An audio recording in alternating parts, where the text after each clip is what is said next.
Denuncia della CGIL di Agrigento sulle criticità didattiche del polo universitario, inviata una lettera al magnifico rettore dell'Ateneo di Palermo.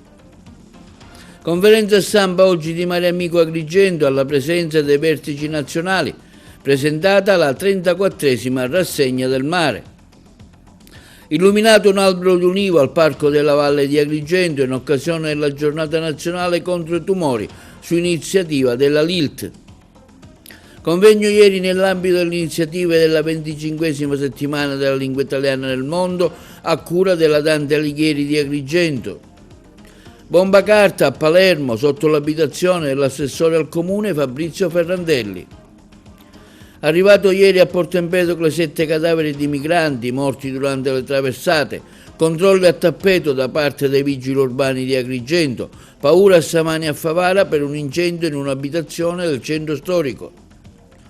Interventi di manutenzione straordinaria della viabilità interna finanziati dal Libero Consorzio di Agrigento. La Castrum Favara vince contro la San Cardese e passa il turno per gli ottavi di finale della Coppa Italia Dilettanti.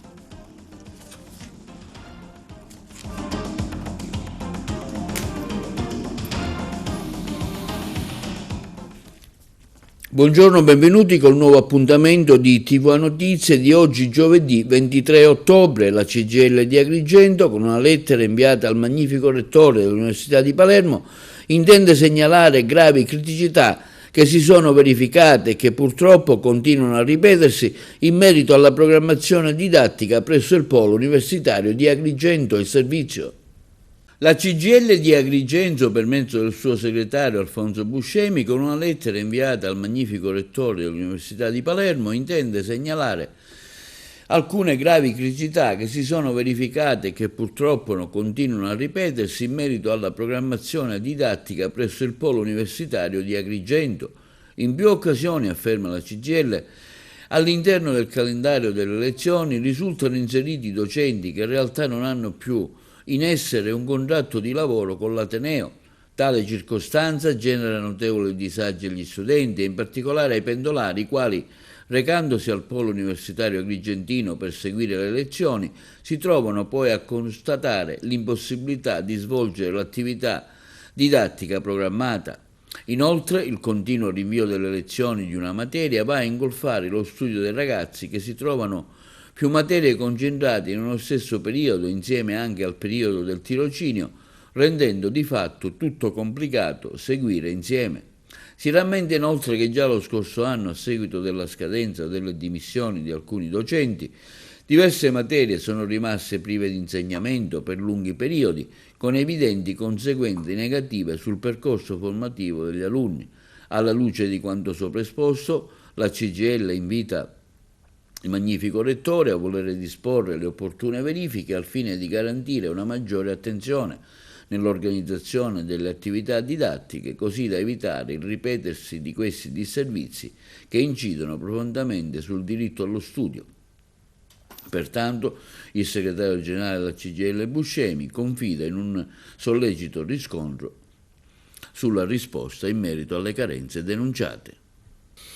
E sempre nell'ambito della scuola, Tappa Palermitano della Sicilia fa scuola ha presentato un progetto di Stefania Petix, i colleghi di Trapani.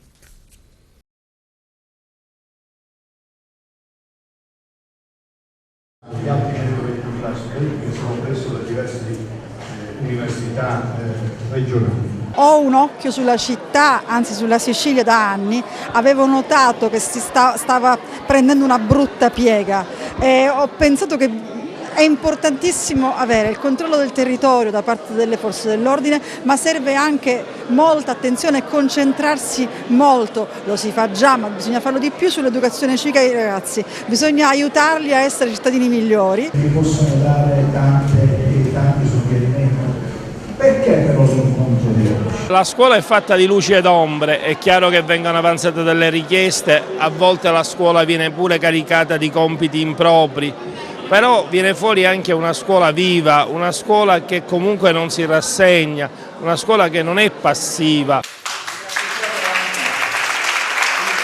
Ho pensato che un'idea poteva essere far loro il mio lavoro, cioè che fosse una cosa attiva, ma non soltanto a Palermo, in tutta la Sicilia, perché il problema non è Palermo, il problema non è la Sicilia, è tutta l'Italia. Noi ovviamente pensiamo ai nostri ragazzi, per cui coinvolgiamoli facendo fare il lavoro di correggere piccole cose nei loro quartieri per farglieli amare di più, per farli essere più responsabili, per portare anche a casa, perché il problema è molto a casa con le famiglie, delle buone pratiche. Speriamo che serva, io ci metto tutta la mia passione, però dobbiamo veramente mettercela tutti. La scuola vuole essere proattiva, vuole affrontare le difficoltà.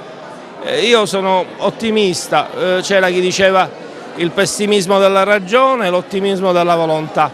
Qua ho trovato tanta gente di buona volontà e su quella contiamo. I presidi che fanno un gran lavoro, loro conoscono bene i ragazzi, per cui oggi volevo incontrarli ed è una fortuna essere qui con loro e ascoltare la scuola. Faremo una piccola redazione, si osserverà il quartiere capendo cosa funziona e cosa no, quindi aumenterà il loro occhio critico nei confronti del loro quartiere, salvando le cose belle ed evidenziandole e provando a correggere una o un paio di cose brutte. Una volta che le avranno corrette loro, certamente le ameranno di più, crescerà il loro senso di amore e rispetto per la cosa pubblica, che è fondamentale. Chiederemo la collaborazione, i ragazzini non devono tirare le orecchie, devono soltanto dire ci siamo anche noi e abbiamo una voce ed è importante.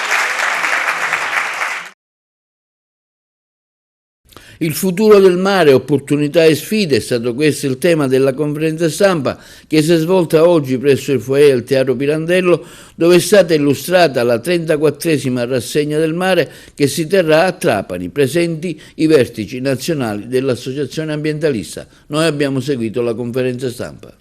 Oggi avete scelto Agrigento, Capitale della Cultura 2025, per questo incontro dal tema Il futuro del mare, opportunità e sfide. Un programma ricco e intenso che Mare Amico pone gli obiettivi, quello proprio della salute del mare. Sì, noi facciamo qui a Agrigento una conferenza stampa della manifestazione che si svolge però a Trapani. La facciamo qui perché abbiamo la sede regionale della nostra associazione. Mare Amico è alla 34esima edizione della Rassegna del Mare. In ogni Rassegna del Mare noi affrontiamo le tematiche più problematiche del mare, ma quello a cui tengo di più è dire che per Mare Amico il mare è sempre stato al centro, diciamo, del nostro obiettivo, diciamo, ambientalista, perché riteniamo che il mare sia centrale nello sviluppo sostenibile del nostro paese. Il mare per il Sud può essere veramente la chiave di volta per i nostri giovani che potranno trovare lavoro se si investe veramente sul mare. Noi ci siamo dimenticati, soprattutto come politica, di essere una penisola. Su quest'isola chiaramente non se ne sono dimenticati, ma posso garantire che al nord si sono dimenticati che l'Italia è una penisola. E come penisola al centro del Mediterraneo può solo credere nel mare e capire che lo sviluppo del mare con tutte le sue risorse può essere la chiave di volta per affrancare il Sud come si spera da tanti anni. Sì, noi ringraziamo il Presidente nazionale che ha fortemente voluto, avendo deciso di fare questa kermesse nazionale in Sicilia, ha fortemente voluto la presenza qui a Agrigento per la conferenza stampa e per la liberazione della tartaruga Caretta Caretta che avverrà tra qualche minuto a San Leone. Siamo felici di tutto questo, si è organizzato a Trapani, speriamo che magari la prossima volta fare un'altra manifestazione qui ad Agrigento. Sono presenti gli stati generali, il comitato scientifico, gli inviati della regione e della comunità europea e l'istituto zooprofilattico che ci ha concesso una caretta caretta curata e ora verrà rilasciata a San Leone. E oggi è una bella giornata per il mare e la tutela dell'ambiente.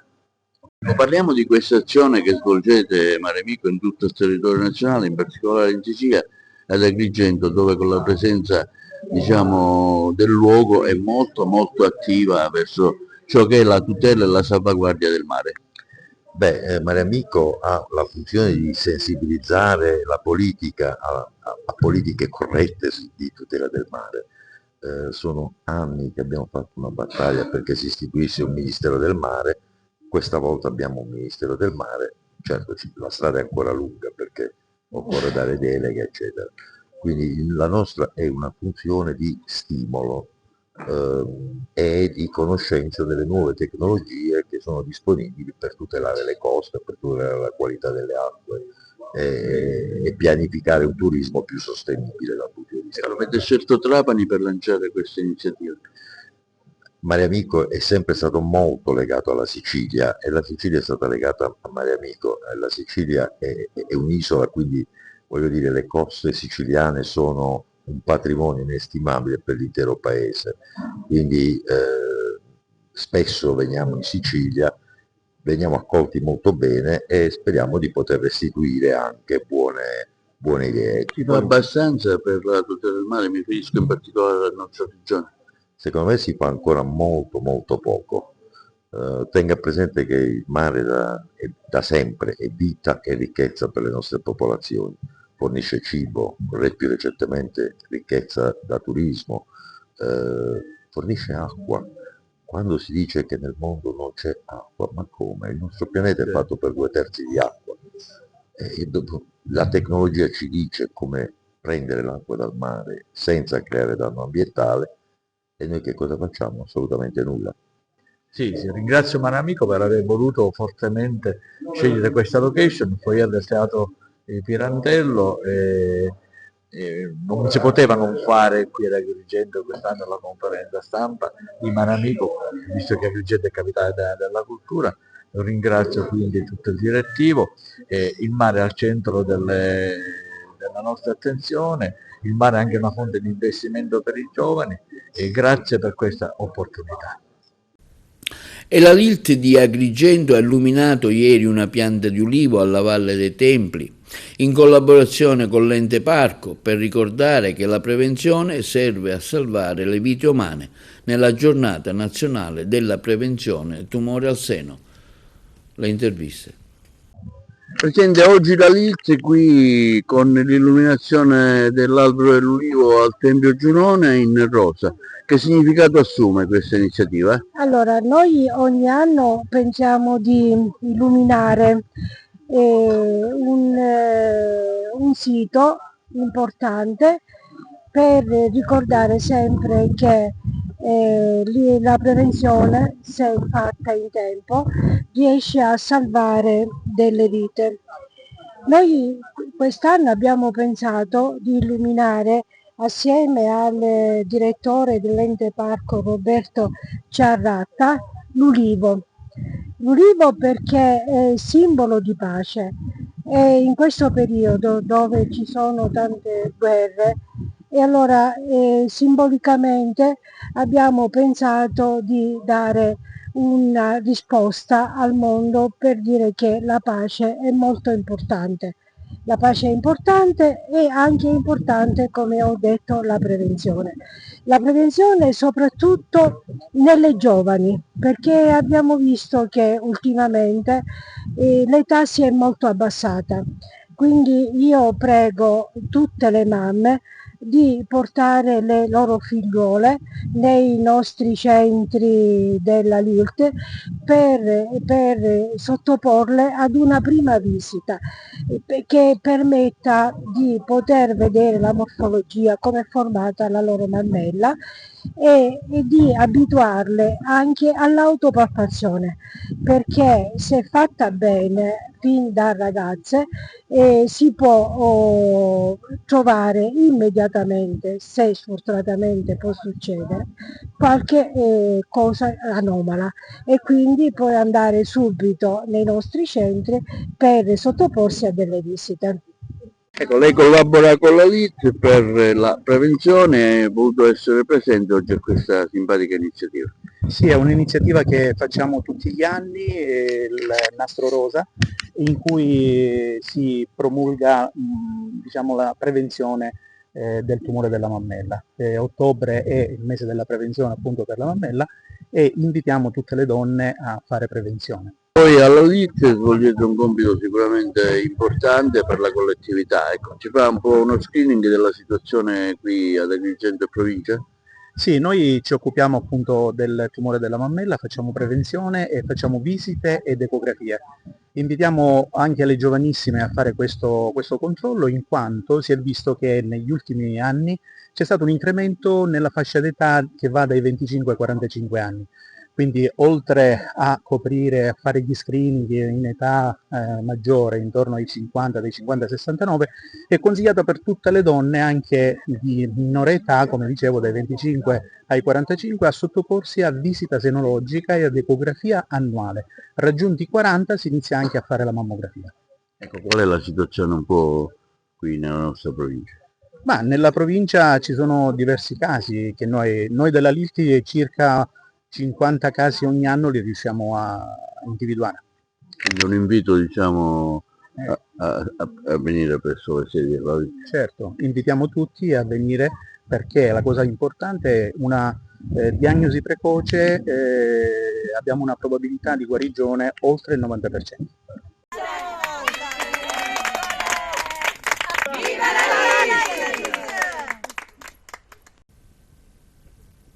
E nell'ambito della 25esima settimana della lingua italiana si è svolto ieri presso la sede del Parco della Valle un convegno dal tema Italofonia, lingua oltre i confini, identità e lingua italiana nel mondo, a cura del Comitato di Agrigento della società Dante Alighieri, presieduta da Enza Ierna. Ha seguito i lavori per noi Margherita Trupiano.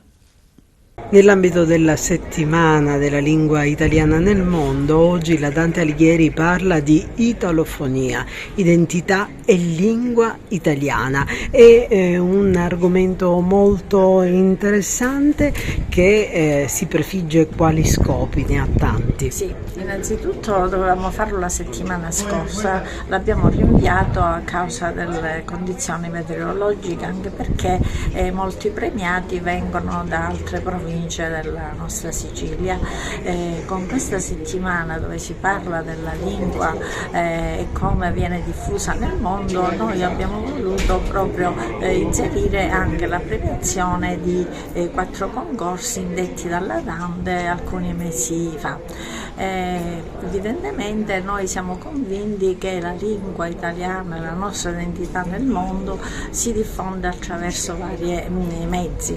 Il primo sicuramente sono le letture, i libri, quindi un ruolo principale lo diamo agli autori, agli editori, coloro i quali riescono a trasmettere, a comunicare attraverso i libri la nostra identità e far conoscere anche i nostri autori. Poi attraverso il teatro, attraverso la musica, attraverso tutte quelle opportunità che consentono di manifestare la nostra identità.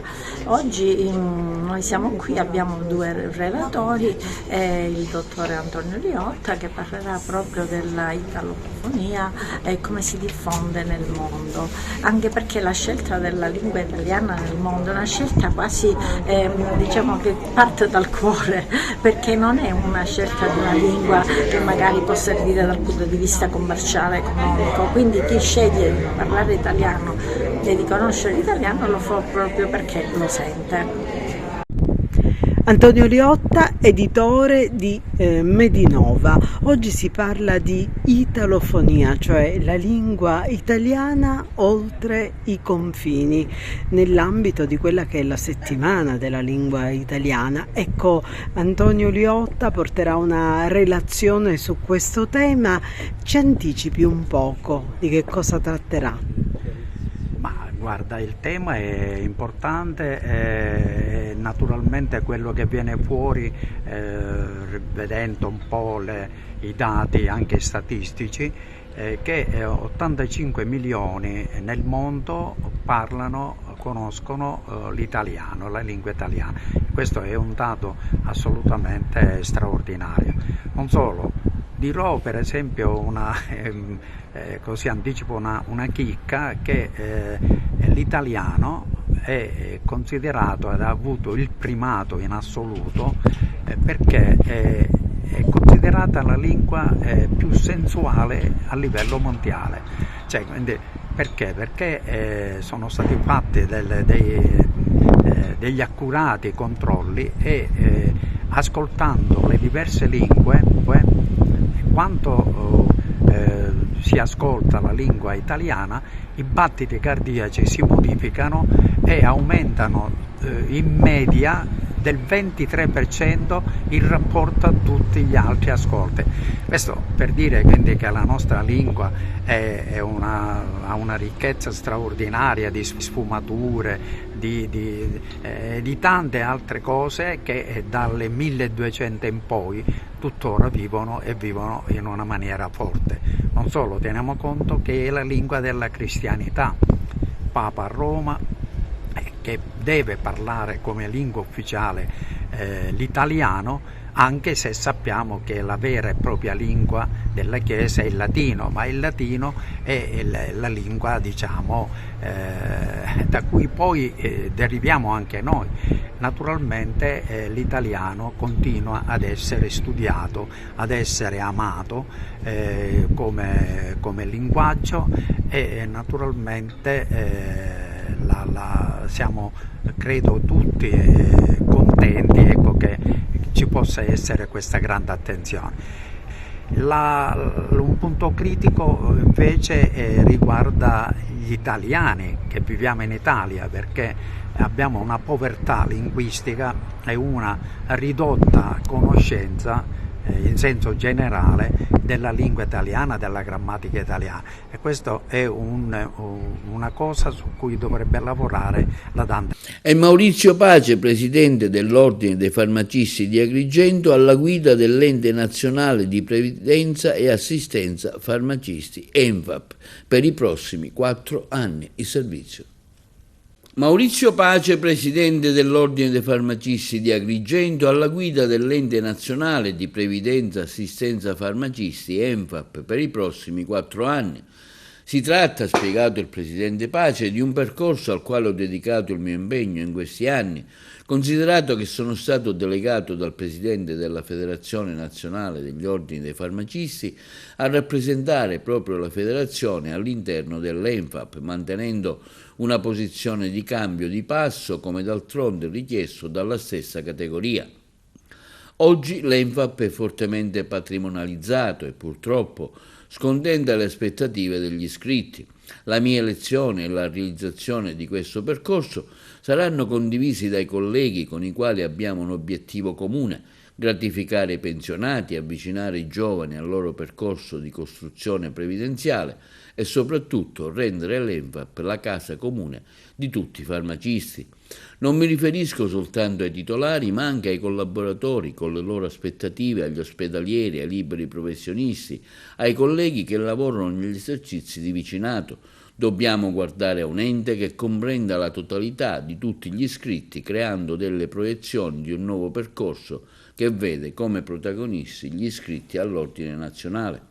Non è mancato di certo la soddisfazione di vicepresidente dell'Ordine dei Farmacisti di Agrigento, Marcella Nuara, che a nome di tutto l'Ordine ha espresso orgoglio e soddisfazione per questo importante traguardo, certo che il presidente Pace saprà guidare l'ente con la competenza, la visione e la dedizione che da sempre lo contraddistinguono. La prestigiosa nomina, afferma Marcella Nuara, è un importante riconoscimento al valore professionale e all'impegno istituzionale del presidente Pace, da anni punto di riferimento per la categoria a livello provinciale e nazionale.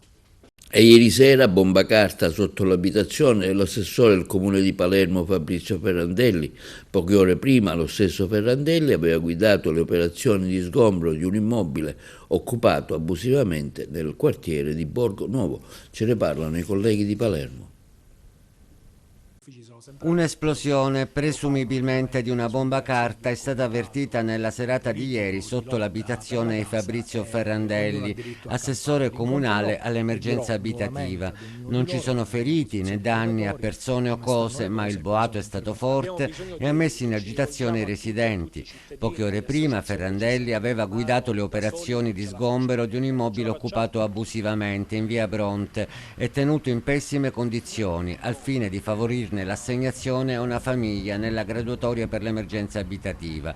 Le persone sfrattate avrebbero per tutta risposta devastato l'appartamento, per poi appiccare il fuoco in un diverso momento. Da tempo l'assessore Ferrandelli ha avviato un percorso per riaffermare la legalità in settori complicati della città, tra i quali le graduatorie per l'assegnazione degli immobili destinate all'emergenza abitativa.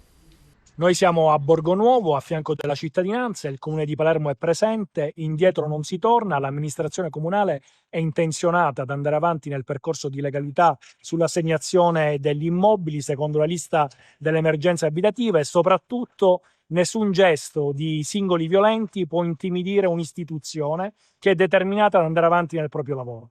La solidarietà all'assessore arriva tra gli altri al sindaco di Palermo Roberto Lagalla e dal presidente della regione siciliana Renato Schifani. Desidero esprimere a nome mio e di tutta la giunta comunale la più sincera solidarietà e vicinanza all'assessore e all'emergenza abitativa Fabrizio Ferrandelli per il grave episodio che lo ha coinvolto nella serata di ieri, afferma il sindaco di Palermo. Si tratta di un fatto che condanniamo con fermezza e che, indipendentemente dall'esito delle indagini in corso, non potrà in alcun modo intimidire o rallentare il nostro impegno. Siamo in attesa che le autorità competenti chiariscano la natura dell'esplosione avvenuta sotto casa dell'assessore e se possa essere collegata agli eventi accaduti a Borgonuovo, dove un immobile popolare già sgomberato e pronto per essere assegnato a una famiglia avente diritto è stato oggetto di atti vandalici e successivamente incendiato.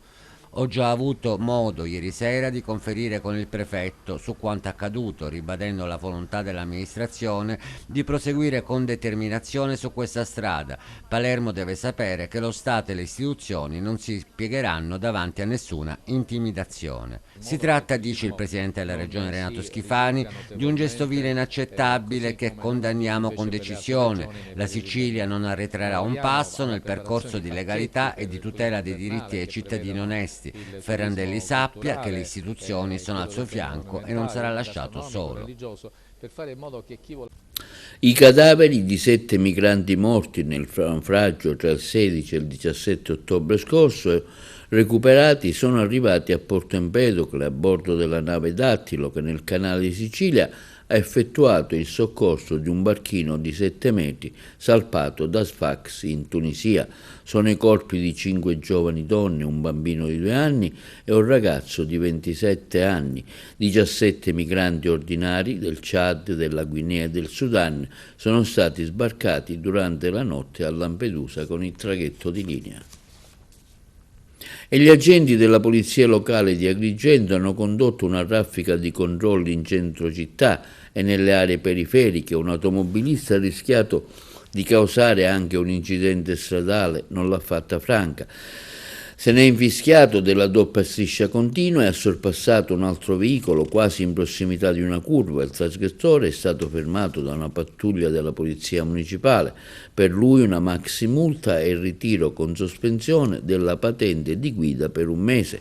Altra stangata per il conducente di un'auto pizzicato mentre guidava con il telefono in mano. La sanzione elevata è stata di 250 euro con 5 punti decurtati dalla patente, che è stata ritirata nell'immediato e inviata alla prefettura di Agrigento per la sospensione prevista, che è di 15 giorni. Infine, pugno duro per il parcheggio selvaggio del sabato sera in centro città. Per la cosiddetta movida, i vigili urbani hanno fatto 20 contravvenzioni per divieto di sosta. Linea alla regia per la pubblicità. Gli agenti del Corpo Forestale della Regione Siciliana hanno condotto un'operazione mirata denominata Coturnix 3 per contrastare la caccia illegale alla quaglia in un'area rurale di particolare pregio faunistico nel sud-est della provincia di Siracusa. Il servizio. Gli agenti del Corpo Forestale della Regione Siciliana hanno condotto un'operazione mirata denominata Coturnix 3 per contrastare la caccia illegale alla quaglia in un'area rurale di particolare pregio faunistico nel sud-est della provincia di Siracusa, tra i comuni di Noto, Rosolini, Pachino, Portopalo di Capopassero. L'operazione è stata preceduta da prolungati appuntamenti notturni per diversi giorni, al termine del quale gli agenti hanno sequestrato attrezzature non conformi alla normativa, come apparecchi per richiami acustici vietati e utilizzati per attirare gli uccelli. Il controllo del rispetto delle regole della caccia nelle aree rurali e la tutela dell'ambiente a cura del Corpo Forestale, ha affermato l'assessore regionale al territorio e ambiente, l'agrigentina Giusy Savarino, sono tra le attività che l'assessorato al territorio svolge a salvaguardia delle biodiversità. L'operazione nei giorni scorsi testimonia l'impegno costante delle autorità nella tutela del patrimonio faunistico e nel contrasto alle attività illegali che minacciano l'ambiente. Le attività dell'assessorato sono orientate a promuovere un uso sano e responsabile del territorio nel rispetto delle normative vigenti e dei principi di buonsenso. Per questo rivolgiamo un invito alla cittadinanza a collaborare attivamente segnalando comportamenti sospetti per contribuire alla protezione del territorio e della sua biodiversità. L'intervento rientra nell'ambito dell'azione di controllo e tutela seguita dal dirigente generale del Corpo Forestale, Dorotea di Trapani, ed è frutto di un'attenta attività di monitoraggio ambientale messa in campo dall'Ispettorato Dipartimentale di Siracusa, diretto da Filadelfio Brogna, che ha visto l'impiego di 3 pattuglie e 6 operatori dei vari distaccamenti forestali della zona. La caccia alla quaglia è regolata da precise disposizioni normative che ne consentono l'esercizio solo in periodi specifici e con modalità rispettose della biodiversità.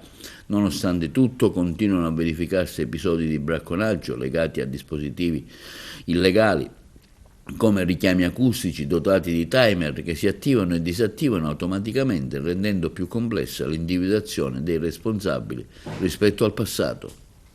Attimi di paura a Samani, nel cuore del centro storico di Favara, dove un incendio è divampato all'interno di un'abitazione situata nei pressi di piazza Angelo Giglia.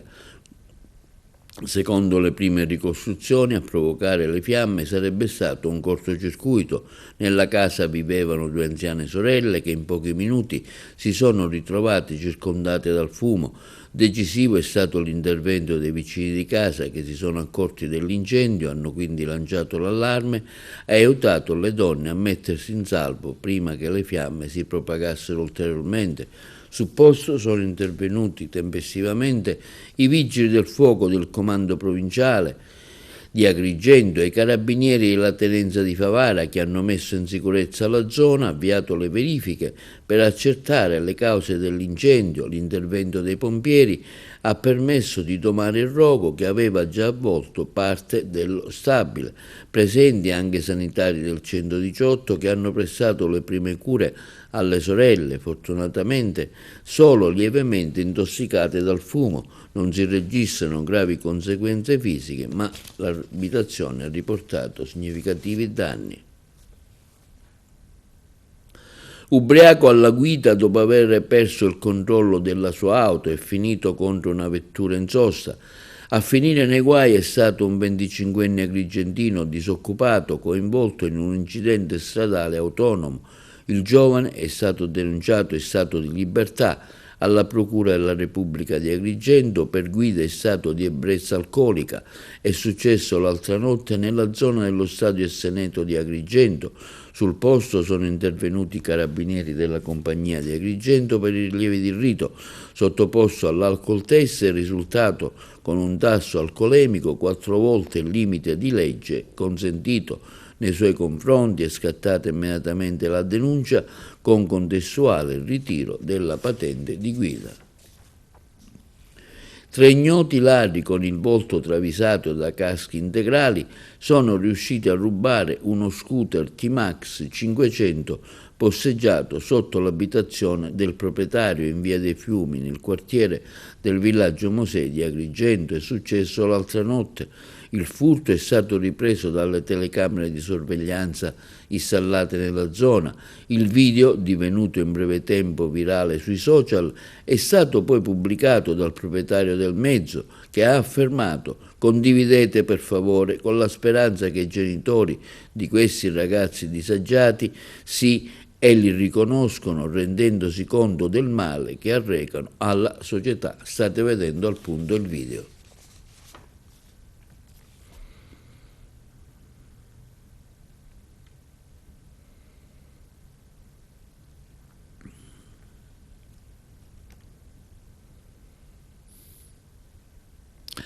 Sono previsti a breve nuovi interventi di manutenzione straordinaria sulla viabilità interna. È stato infatti firmato il contratto di appalto per l'affidamento dell'accordo quadro biennale con un solo operatore economico per la manutenzione straordinaria della strada provinciale 88 che va da Sant'Anna a Villafranca Sicula. I lavori saranno eseguiti da un'impresa aggiudicataria, la Palumbo Costruzioni, con sede a Favara per un importo contrattuale complessivo di 480.749 euro, finanziati da fondi statali per il miglioramento della rete viaria secondaria. Gli interventi dovranno essere ultimati entro 365 giorni dalla data del verbale di consegna dei lavori su precise indicazioni dei tecnici del libero consorzio che hanno elaborato il relativo progetto di manutenzione. Si tratta di un ulteriore tassello della rete di appalti che il libero consorzio comunale ha previsto per la sistemazione delle strade di propria competenza e quanto affermato dal presidente Giuseppe Pendolino, che grazie alla nuova spinta politica e alla professionalità dei tecnici del settore infrastrutture stradali consente di dare precise risposte al nostro territorio, mettendo in circolo cospicue risorse finanziarie ottenuti con finanziamenti regionali e statali dei progetti esecutivi. A Palazzo Steri un evento che celebra il legame tra l'Ateneo e la Palermo Calcio, sport, cultura e città si incontrano per raccontare 125 anni di storia condivisa e guardare insieme al futuro di Palermo. Il servizio dei colleghi di Palermo. Rettore, un evento che intende rafforzare il dialogo tra istituzioni accademiche e anche realtà sportive. Assolutamente sì, in realtà i 125 anni rappresentano un punto di arrivo, ma per noi in realtà un punto di partenza. I rapporti che l'Università di Palermo ha con la Palermo Football Calcio sono veramente tanti e vanno nella direzione di creare innanzitutto un concetto di identità cittadina. La storia di Palermo e la storia dell'università si legano alla storia della squadra. E per noi, tra l'altro, il messaggio dello sport è un messaggio molto importante. I ragazzi vogliono lo sport e il calcio è uno dei linguaggi più apprezzati dai nostri studenti. Assessore, lei parla spesso di città rigenerativa. In che modo lo sport può essere parte di questa rigenerazione? Ce l'hanno raccontato altre città che hanno fatto dello sport, dei luoghi dello sport, sia degli stadi ma anche tutti i luoghi connessi allo sport, gli epicentri della rigenerazione urbana. Noi abbiamo un comparto importante che è tutta l'area che ruota attorno allo stadio, che comprende anche altre attrezzature sportive, il Parco della Favorita, che grazie al rinnovato interesse nei confronti di quella struttura potrà far diventare quella parte una vera e propria cittadella degli sport, e questo sarà importante per la parte nord della città. Ma stiamo pensando sempre con il Palermo Calcio e con l'interesse del City Group anche a realizzare alcuni più piccoli campi. Il prossimo sarà quello della Magione, che è un elemento importante per far tornare la possibilità di giocare a calcio in una parte importante della città, ma stiamo anche pensando a tanti altri interventi in cui i luoghi dello sport, non necessariamente formali, certe volte anche basta uno spazio adatto gestito magari da un'associazione di quartiere, per far sì che lo sport sia un luogo e un modo che unisce e non soltanto un'occasione di divertimento. Palermo e Università degli Studi di Palermo sono un connubio che dura già da molti anni, perché sono due istituzioni, ciascuna a suo modo, che si riferiscono alla città e crescono con la città. In particolare il rapporto tra il club e gli studenti, ma anche il corpo docente, mira sempre a generare una consapevolezza maggiore del ruolo che ciascuna di queste due istituzioni ha nei confronti della comunità civile, e l'anniversario del Palermo, quindi i suoi 125 anni, sono un'occasione per rafforzarlo, questo legame, e tornare sui temi più importanti che coinvolgono le due realtà. La Castrum Favara batte per 3-2 la Sanga Caldese e si qualifica per gli ottavi di finale della Coppa Italia Nazionale Dilettanti. Ce ne parla meglio il collega Giuseppe Moscato. La Castrum Favara vince a San Cataldo e si qualifica per gli ottavi di finale della Coppa Italia Dilettanti. Una gara a suon di reti, 3-2 il risultato finale in favore del Favara, una partita vera che onora una competizione importante nazionale, la Coppa Italia, e smentisce le voci che vedono in questi mercoledì di Coppa solo un dispendio di energie e soldi legati a trasferte e spese gestionali. Alla fine hanno vinto i giallo-blu, più precisi e cinici sotto porta. Terranova e Pidatella hanno fatto giostrare gli uomini in rosa, dando importanti minuti a chi in campionato al momento non ha trovato spazio. Nel Favara ottimo esordio di Cannavacciolo e grande prestazione del portiere Gerlero che, nonostante i 2 gol presi, ne ha evitato almeno altri 3. Sotto di un gol alla mezz'ora con il vantaggio di Lojacono, la squadra di Terranova ha trovato la forza subito di rialzarsi con un grande diagonale di Alessio Piazza, mattatore del match. L'attaccante Empedoclino ha timbrato nella ripresa la doppietta con un bel gol al termine di un'azione corale, beffando la Cagnina con un pallone piazzato.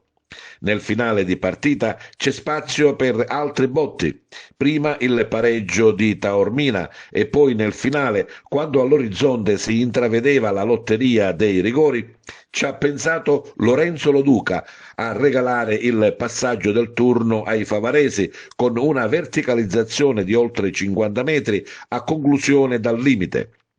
Un gol che porta i favaresi agli ottavi in programma il 19 novembre contro la forte Nocerina che ieri sera ha battuto con lo stesso risultato 3-2 la Regina. Ecco le impressioni in sala stampa. Mister, un altro tassello che va a incastonarsi in questo bel mosaico che stai creando a Favara. Coppa Italia, ma vincere fa sempre bene. Sì, abbiamo disputato ancora una volta una buona gara, una buona prestazione. Ho visto l'atteggiamento giusto anche oggi e questo è segno di maturità. È una squadra giovane e le squadre giovani spesso ti sorprendono. Dobbiamo continuare su questa strada anche perché per noi la Coppa Italia è prestigio, ma quello che interessa di più è il campionato. Già da oggi bisogna pensare alla partita di domenica. Non è un dispendio di energie inutili la Coppa Italia? È un dispendio di energie e poi chiaramente quando arrivano i risultati positivi e quando vinci il recupero anche psicologico diventa più veloce, quindi credo che questa vittoria ci può dare l'energia che serve per affrontare un avversario difficile come il Messina. Appunto, fra 3 giorni si fa allo stretto una squadra, quella del Messina, che nonostante l'handicap sta facendo un bel campionato. Una squadra che ha un organico importante come è giusto che sia, una città come Messina. Non guardiamo la classifica perché onestamente rende poco a quello che è il contesto messinese e quindi per noi sarà una partita difficile contro un avversario in forma, in salute, che ha raggiunto risultati importanti. Sicuramente stanno facendo il duo Romano-Martello, stanno facendo un grande lavoro. Cosa farai da qui a domenica? Farò i soliti allenamenti, chiaramente lavoreremo sull'avversario e quindi già domani mattina cominceremo a preparare la partita.